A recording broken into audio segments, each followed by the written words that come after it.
Riches of Divine Grace, Part 7, 19.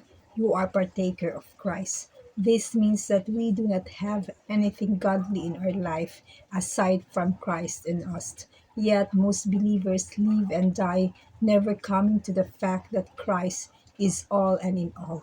His death is our death to sin. His life in us is our only life on this earth. These are not ideas that we can come to if we do something to make them work. They are truth, as this verse says, that are made by God.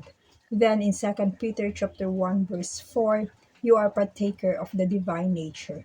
Your old nature with its sin and corruption was swallowed up and destroyed by Christ on the cross. The only reason a born again Christian or a new creation in Christ has a problem in living for and serving God is his ignorance. 20. You are a chosen person. Ephesians chapter 1 verse 4 says, you were chosen in Christ before the world created. Religion has greatly messed up this beautiful verse. Religion would have you believe that this verse says only some were chosen to be in Christ, that the word chosen means God chose some and not others. To believe this, you would have to rewrite much of the New Testament and especially Paul's epistles. In John chapter 3 verse 16, Jesus said, whosoever believeth. What actually is meant by Paul's use of the word chosen is that God chose all humanity to be in Christ. All humanity is created in the image and likeness of God, has a right to be completed in Christ. Not all humanity will accept Christ, but all have a right to do so because of the death of Christ on the cross. All are chosen, but not all will accept. God's grace is extended to whosoever believeth. 21. You are right now a citizen of heaven. In this verse, the word conversation would mean citizenship.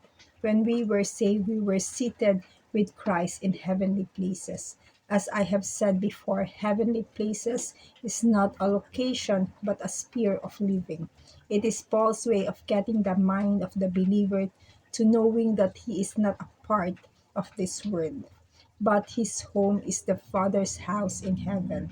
Then in Ephesians chapter 2 verse 19, we are told that even though we live in a world, we are aliens to this world, for we are citizens in the household of God with the saints. In this foreign world, we are challenged to be ambassadors. We are to represent our homeland.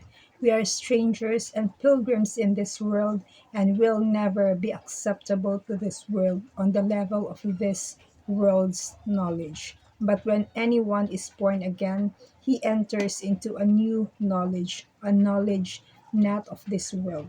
This is why Christ said, we will always be hated in this world.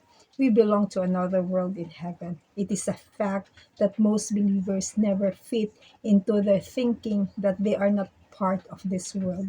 At every turn of circumstances, a believer is faced with a question on how to function in this world. Consequently, the mind slips back into the mood that something must be done to change his life in this world, forgetting that believers were created by the Father to handle anything that happens in this world. To God be the glory. God bless you.